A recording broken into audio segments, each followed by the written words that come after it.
Subscribe to our channel and press the bell icon so that you never miss any video lesson from Rao's IAS Study Circle.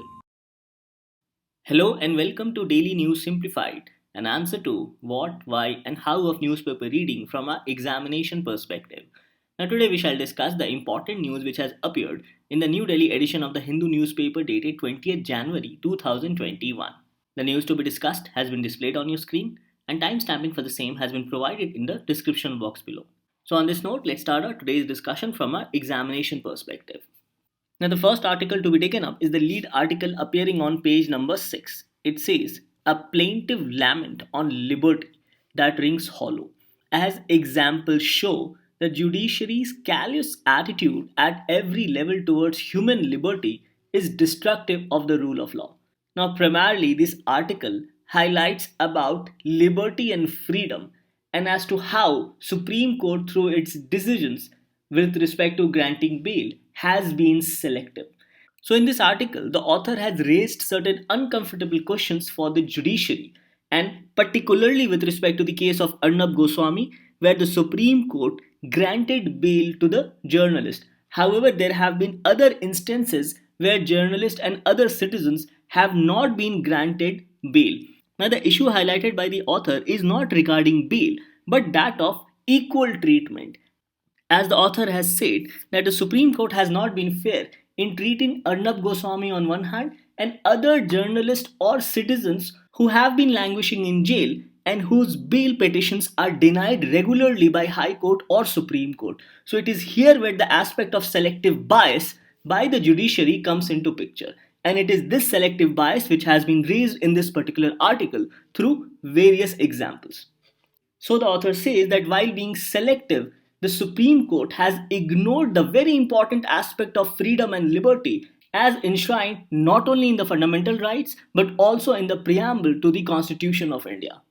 Further, the author has also said that the Constitution of India does not discriminate while bestowing these rights of freedom and liberty to its citizens. So, the Supreme Court should also pay heed to the constitutional provisions and should not be selective in its judgments only for those people who are considered close to the corridors of power.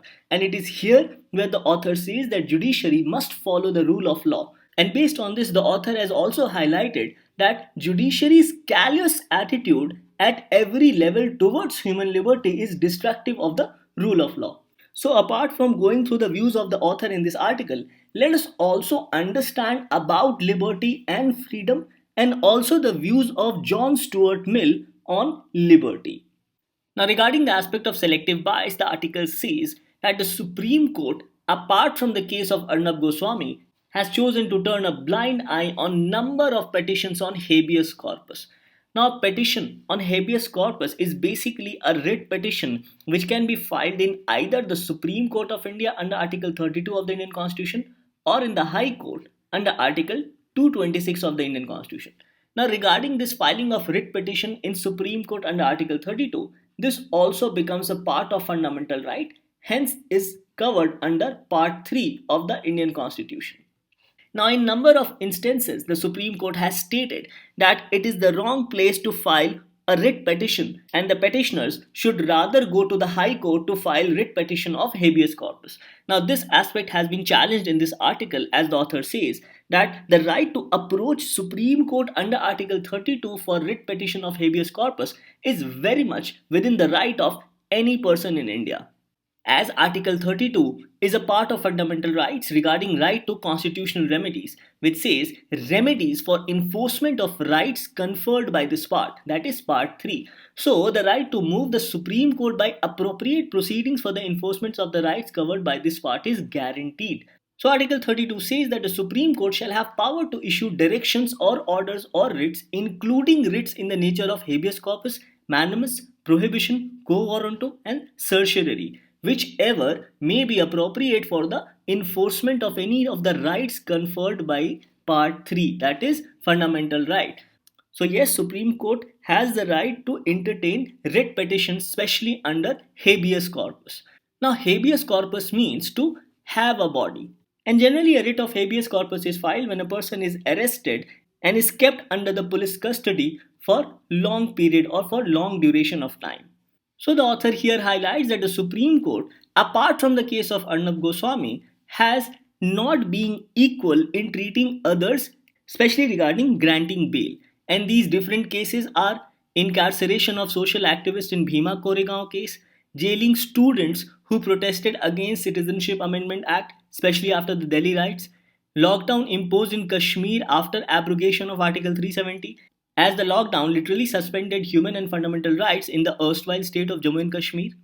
The article also mentions about an example where certain protesters against Citizenship Amendment Act were locked for more than 6 months in Karnataka as their bail application was denied. Further, the article also mentions about the journalist from Kerala who went to Hathras to cover the case of gang rape. However, he was arrested, and in this case, the Supreme Court even asked the petitioner to approach High Court to apply for the writ of habeas corpus. Now, the author says that this should not have been done as Article 32 allows a citizen to approach Supreme Court for writ petitions. Further, the article also mentioned about turning a deaf ear by Supreme Court when comedians are jailed by authorities whose jokes are perceived in bad taste.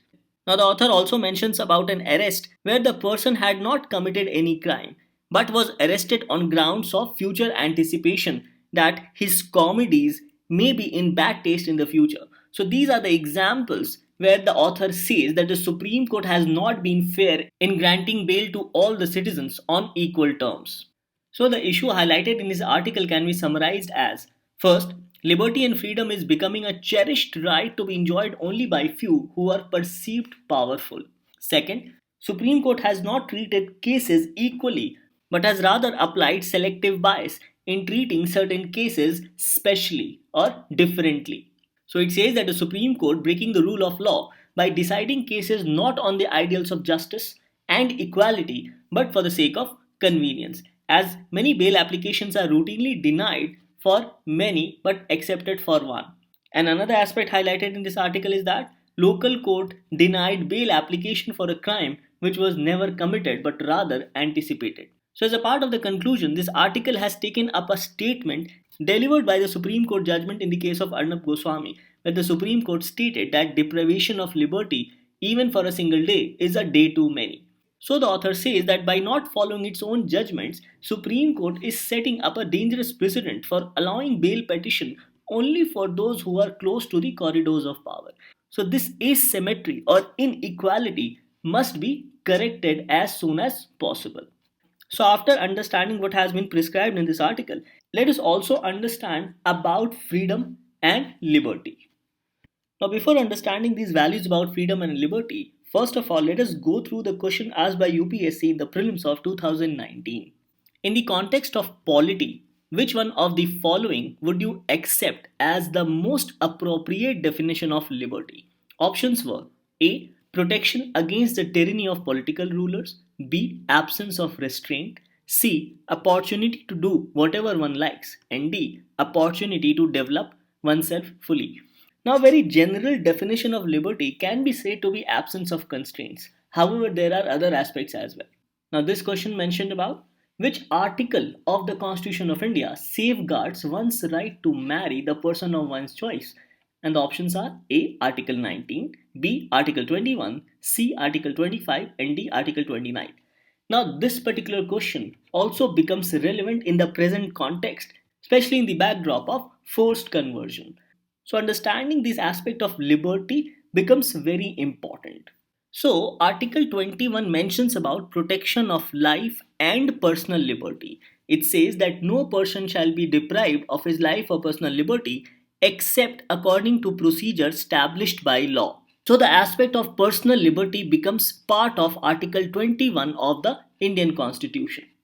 So, the question remains: does liberty only comprise of the negative aspect?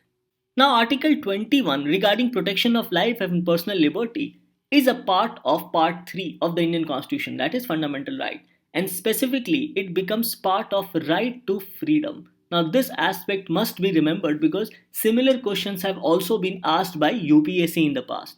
So, regarding freedom, we can say it has both connotations or it has both aspects. That is, it has a negative aspect and also a positive aspect.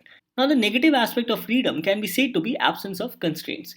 Now, the question is that what are these constraints? who can impose these constraints, and what is the need for imposing such constraints. Whereas the positive aspect of freedom includes expanding the ability of a person to express themselves and develop their potential. So, the positive aspect of freedom inculcates a condition in which people can develop their creativities and also capabilities. So, freedom can be understood not only as an absence of constraint but also providing an atmosphere or a condition in which people can develop their creativities and capabilities, and also people have the freedom to express themselves to develop their potential. So, accordingly, the correct answer to this particular question was D, that is, opportunity to develop oneself fully. Whereas, correct answer to this particular question on right to marriage was Article 21. And this is the answer which has been provided by UPSC for the year 2019. So we need to understand this term personal liberty which has been explained or which has been provided in Article 21 of the Indian Constitution. Now various Supreme Court judgments has given this term a liberal interpretation. That is, personal liberty has been interpreted in a liberal way. So we can say that personal liberty does not merely or does not only mean liberty of body, that is freedom from physical restraint or freedom from confinement within the bounds of freedom.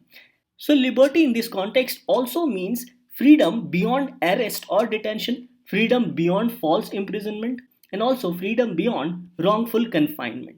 So, we can say that Article 21 does not define personal liberty in a narrow sense, but rather in a very comprehensive manner, within which all the variety of rights of a person which go to make up the personal liberty of a man.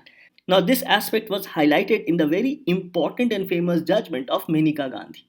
So, the judgment delivered in the case of Maneka Gandhi said that the expression personal liberty in Article 21 is of the widest amplitude, and hence it covers a variety of rights which go to constitute the personal liberty of a man. And some of these personal liberties have been raised to the status of distinct fundamental rights and given additional protection under Article 19 of the Indian Constitution. So, Maneka Gandhi also linked the aspect of personal liberty under Article 21 of the Indian Constitution to that of Article 19 of the Indian Constitution. And Article 19 provides for freedom of speech and expression, freedom to assemble peacefully and without arms, freedom to form association or unions or cooperative societies, freedom to move freely throughout the territory of India, freedom to reside and settle in any part of the territory of India, and to practice any profession or to carry on any occupation, trade, or business. So, these aspects of freedom can be said to have a positive connotation, and the aspect of reasonable restraint by the government can be said to have a negative aspect on rights of freedom. So, regarding this answer on what are these constraints, some of these constraints have been provided under Article 19, Clause 2, and the state is very much within its right to impose certain constraints on the freedom of citizens. So, we can say that for an ideal society, there is a need for balance for both positive aspects of freedom and negative aspects of freedom. And overall, a free society would be one which enables all its members to develop their potential with minimum social constraints. So, this can be said to be the perfect balance between the positive aspects of freedom and the negative aspects of freedom for an ideal society. Now, this brings us to the question that why society needs constraints. So, the first and foremost answer is that constraint is needed to ensure that society does not descend into chaos. So, to prevent every society from descending into chaos, every society needs some kinds of mechanism or regulation to control violence and settle disputes. And it is here where the role of both state and judiciary comes into picture. Now, we have earlier seen that an ideal society is one where there are minimum restraints or minimum constraints. However, for a society to have minimum constraints, there must be an ideal situation or an ideal condition where different people belonging to different society, religion, caste, culture respect each other's views and do not attempt to impose one's view over the others. So, this can be said to be the aspect of social constraint, as constraints in a society means that citizens of the society are willing to respect differences of views, opinions, and beliefs, and these constraints can be imposed either by the state or implicit in a country's constitution to ensure law and order in the country. So, there can be social constraint followed by citizens, and this social constraint can be enforced legally. And it is here where the role of a state becomes important to decide the kind of constraint it wants to impose on its citizens for their overall welfare. And this aspect has been explained by John Stuart Mills through the principle known as harm principle. So, in this regard, first of all, let us go through some of the important highlights of John Stuart Mill on liberty, and then we shall try to understand the concept behind harm principle. Now, according to John Stuart Mill, freedom of speech is the bulwark of democratic government, as the freedom of speech and expression is essential for the proper functioning of democratic process. Further, he says that freedom of speech and expression is regarded also as the first condition on liberty, as it occupies a preferred position in the hierarchy of liberties, giving protection to all other liberties. So, regarding hierarchy of liberties, John Stuart Mill says that freedom of speech and expression is regarded as the first condition of liberty. Now, John Stuart Mill has also taken a historical perspective while understanding the development of individual freedom. He has stated that liberty depends on the idea that society progresses from a lower to a higher stages of development. And through these progresses, what culminates in a society is the emergence of a system of representative democracy. So, according to John Stuart Mill, representative democracy is a culmination of progress which a society undergoes. And it is within this development of society, John Mill envisions the growth and development of liberty. So, he traces the growth of liberty along with the growth of society. So, according to John Stuart Mill, societal growth is an important indicator regarding growth and development of liberty. Now, regarding the overall growth, John Stuart Mill has taken a historical review of the concept of liberty. So, he says that in the past, liberty meant primarily protection from tyranny. However, over a period of time, the meaning of liberty changed along with the role of rulers who came to be seen as servants of the people rather than masters. And this change in role of the state from being perceived as servants of the people rather than masters has also helped in growth of liberty. However, Mill says that this evolution brought about a new problem, the tyranny of the majority, in which a democratic majority forces its will on the minority.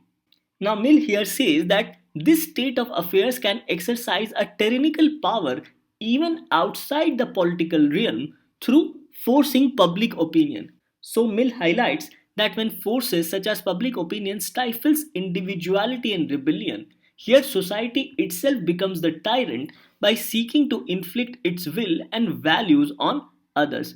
And it is here where the role of constraint becomes important. So, overall, Mill observes that liberty can be divided into three types, each of which must be recognized and respected by any free society. Now, these three types of liberty includes number one, there is a liberty of thought and opinion. Now, this aspect is also prescribed in the preamble of the Indian Constitution. As you can see, the preamble states liberty of thought, expression, belief, faith, and worship. Second is the liberty of taste and pursuits, or the freedom to plan our own lives.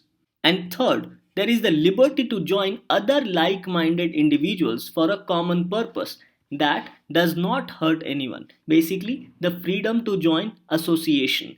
So, these are the different kind of liberty which has been expounded by John Stuart Mill.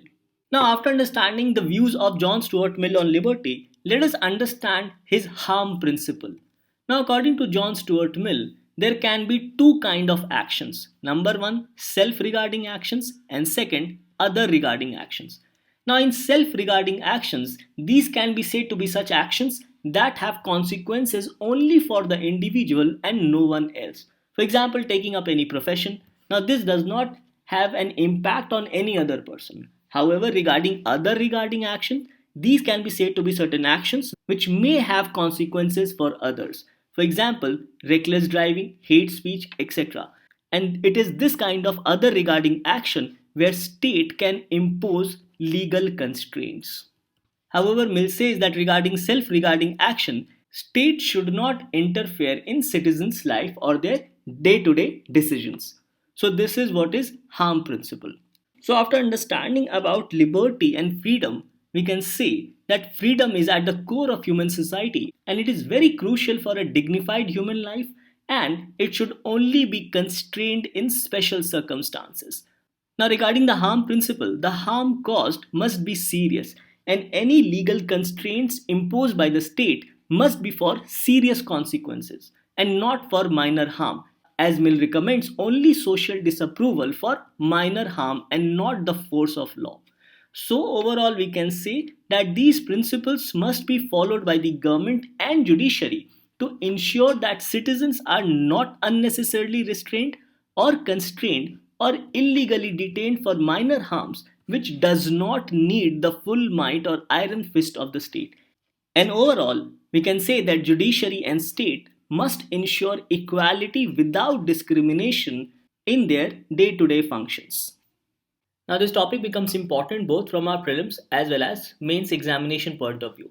In the prelims examination, it gets covered under Indian polity, governance, and constitution, and also regarding rights issues. Whereas in the mains, it gets covered under GS paper 2, especially with respect to important features of the Indian constitution and also structure, organization, and functioning of the executive and the judiciary. So, after understanding about liberty and freedom, let's move to the next article of discussion. The next news to be discussed appears as an article on page number 6. It says India Nepal relations in a new transition. New Delhi is comfortable with some changes as its Nepal policy is heading towards deeper engagement with all sections. Now, this article basically talks about the recently held 6th India Nepal Joint Commission Meeting. So, in this discussion, let us go through some of the key highlights of this particular meeting held between the Government of India and Nepal. Now, this topic becomes important from your prelims as well as mains point of view. In the prelims examination, it gets covered under current events of international importance, and in the mains, gets covered under GS paper 2 with respect to India and its neighborhood relations.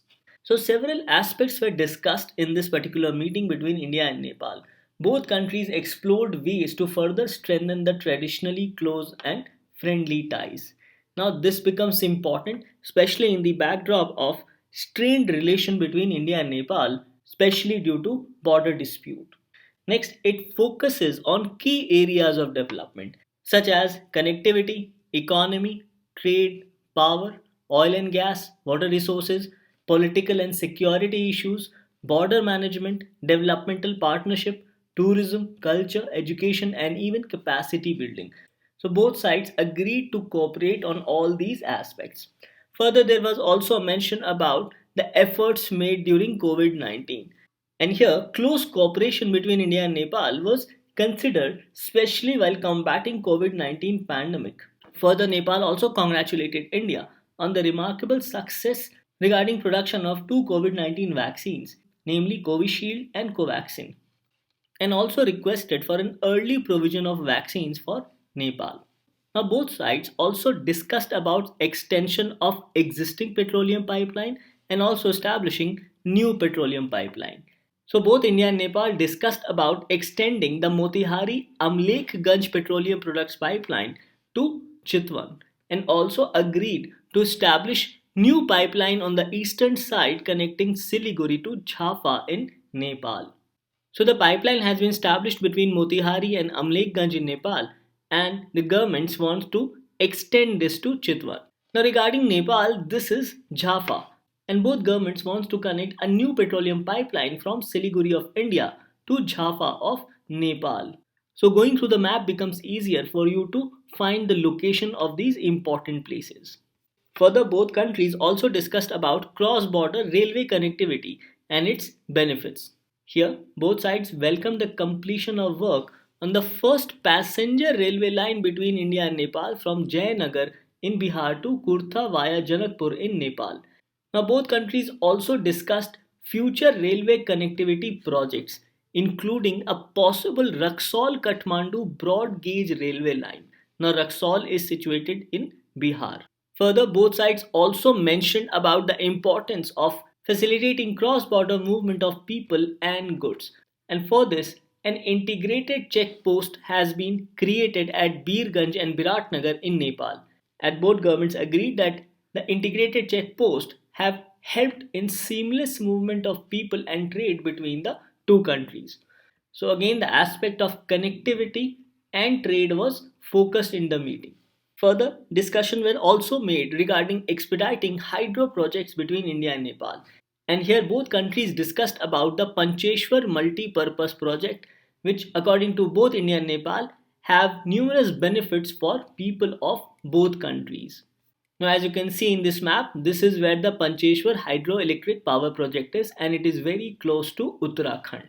Further, both countries also discussed about cultural heritage projects, where India conveyed that it would want to undertake two more cultural heritage projects in Nepal. Number one, the Pashupatinath riverfront development, and second, the Bandarkhal garden restoration in Patan Darbar in Lalitpur in Nepal. And lastly, both countries also exchange views on international, regional, and sub regional cooperation. Now, here, Nepal expressed support for India's permanent membership of an expanded United Nations Security Council to reflect changed balance of power. So, we can say that despite strained relation between India and Nepal, both sides have agreed on number of infrastructure projects and also certain projects having cultural importance. Thus, this article becomes important from the perspective of bilateral relation between India and Nepal. The next news to be discussed appears on page number 7 and it is regarding deepfakes. It says the threat of deepfakes. We need artificial intelligence backed technological tools to detect the unreal. So, in this article, you need to know about this concept of deepfake. Now, these deepfake softwares allows users to swap the image of one person with another or the voice of one person with another, and it is done so smartly that it appears to be real, as you can see in these photographs. So, deepfakes videos or audios are created using artificial intelligence and also machine learning. And such audio or video which is created creates the impression of being real, and it becomes very difficult to identify at the first instance. Now, there are several demerits with respect to these deepfakes. So the question remains as to how these deep fake videos or audios are created. So here the main ingredient is machine learning, which has made it possible to produce deep fakes much faster and also at a lower cost. Now, to make a deepfake video of someone, a creator would first train a neural network on many hours of real video footage of the person to give it a realistic understanding of what he or she looks like from many angles and under different lighting conditions. So, once the neural network is trained, then they would combine the trained network with computer graphics techniques to superimpose a copy of the person onto a different actor. So basically, the face or a video of one person is stitched or swapped with another person. And this is how deepfake videos are made. Now, some of the concerns of deepfake video or audio can be said to be the first and very important, its fabrications and misuse, as it can be misused on number of occasions for being considered as real. And this can lead to a chaotic environment or even instances of violence. Further, such deepfake videos not only infringe private sphere or privacy of a person, but also damages the reputation of the person. Now, examples of deepfakes also include where audio of another person can be replaced by audio of the person who is deepfaked. Now, such a situation can create damaging impact. Further, deepfakes can also be used against women, especially to promote instances of pornography. Further, deepfakes can also be used to propagate fake news and also hate speeches in the society, although it may appear later that such speeches was never uttered by the person whose video was circulated or whose video was made viral on social media.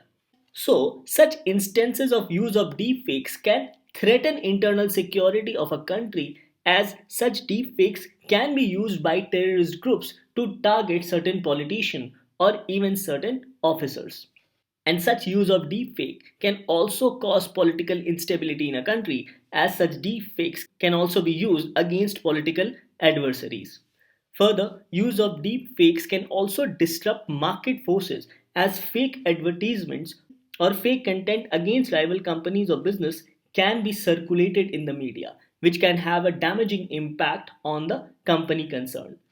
Further, distribution of deepfake videos about important personalities in the government can result in loss of credibility for democratic institutions. It can also lead to false promises made in elections, which would later be revealed that were never made in the first place. Further, deepfake videos can also create chaotic situations even during elections and can also be used to fabricate evidence. So, these can be said to be some of the important concerns on deepfake video, audio, or even images. So, the question remains as to what can be the probable solution to regulate usage of such deepfakes. So there is a need for collaborative approach among various stakeholders in order to understand and then regulate the usage of deepfakes. So there has to be a meaningful regulation by the government. And here meaningful regulation means by framing laws through collaborative discussion with technology industry, civil society members and also policy members. Further, there is also need for awareness among common public about impact of deepfakes, and there is also need for awareness among children and adolescents, especially on misuse of such deepfakes. Further, government must conduct workshops in order to raise awareness on security and privacy concerns regarding deepfakes. And there is also need for media literacy since majority of these circulation will remain on social media. So the media needs to understand about the impact of deepfakes on citizens' social and personal life. So these can be said to be some of the probable solution in order to tackle deepfakes videos, audios or images in near future. Thus, this article on deepfakes become important from the perspective of prelims and mains examination. In the prelims examination, it gets covered under general science, and in the mains, gets covered under awareness in the fields of technology and also regarding challenges to internal security through communication networks and also role of media and social networking sites in internal security challenges. So, with this discussion on deepfake, let's move to the next article. Now let's take up these two news appearing on page number 10. Now this news says that military specialists to get S-400 training in Moscow. Now India prepares to receive the first batch of the long-range air defense system by the year end. Now here you need to know that India is receiving missile S-400 from Russia. So S-400 is Russia's most advanced long-range surface-to-air missile defense system. And this missile defense system integrates multi-function radar, autonomous detection, and also targeting systems, anti-aircraft missile systems launchers, and command and control center. Further, S-400 has a layered defense system and it can intercept all types of aerial targets including aircraft, unmanned aerial vehicles, ballistic and cruise missiles up to a range of 400 km and also at an altitude of 30 kilometers. Further, it can track 100 airborne targets including super fighters such as American built F-35 and engage 6 of them simultaneously. Further, S-400 is specially suited to take down strategic aerial platforms like bombers, mid-air refuelers, reconnaissance aircraft and advanced early warning and control systems. And it is also capable of firing 3 types of missiles to create a layered defense. However, there is a threat from United States that it may impose CATSA sanctions on India. So let's see how Biden administration reacts to India's purchase of missile S-400 from Russia. Now another important aspect is that even United States is offering THAAD missile and Patriot missile as an alternative to S-400 to India. However, India has gone ahead with its defense purchase of missile S-400 from Russia. Now, regarding this particular news appearing on page number 10, it says India asked WhatsApp to revoke changes in its privacy policy. Now, this particular aspect was discussed in the DNS of 17th January 2021, that is, few days back. And here certain concerns were discussed regarding privacy issue, unregulated surveillance, issues of data transfer across countries, unauthorized commercial exploitation of data, possible use of data for political purposes, and also aspects of data regulation. And I had also said that this news was in transition and let's wait for the response from Government of India. And now the Government of India has responded regarding the change in privacy users policy by WhatsApp. So the union government has asked WhatsApp to withdraw the proposed changes to its privacy policy and has also stated its grave concern over the implication of choice and autonomy of Indian citizens. Another aspect highlighted by Government of India is that Government of India specially mentioned that WhatsApp is treating Indian users differently from those in Europe. Now this is because of EU GDPR, which we had already discussed. Further, the Government of India also stated that the issue highlighted here regarding change in privacy policy of WhatsApp is that it impacts informational privacy, data security, and user choice. Further, the Government of India also said that sovereign independence of India's distinct identity and its people must be properly respected, and in this regard, any unilateral changes to WhatsApp terms of service and privacy would not be fair and acceptable. So, Government of India has clearly raised its concerns regarding change in privacy policy by WhatsApp for Indian users. And lastly, the Government of India has asked WhatsApp to respect informational privacy, freedom of choice, and data security of Indian citizens. So, these three aspects of information privacy, freedom of choice, and data security becomes very important. Now, to understand this topic in detail, you can go through the DNS of 17 January 2021. Now, after our discussion, this becomes your question for the day. The question is, consider the following pairs. First, THAAD, USA. Second, S-400, Russia. Third, Rafale, UK. And fourth, Jericho 3, Israel. So the question is, which of the following pairs are correctly matched? Options are 1, 2 and 4 only, 2, 3 and 4 only, 1 and 2 only, and 3 and 4 only. Now coming to the answer of yesterday, the question was, consider the following statements regarding Amitav Roy Committee. First, it was constituted for prison reform. Yes, this is correct. Second, it was constituted by Ministry of Home Affairs. No, this is incorrect as it was constituted by Supreme Court. Third, it recommended introduction of section 436A in the CRPC for release of under trial. No, this is also incorrect as section 436A was introduced through an amendment in CRPC. So here the question was, which of the statement given above is correct? So the correct answer becomes A, that is 1 only. So with this, we come to an end to today's discussion. Thank you.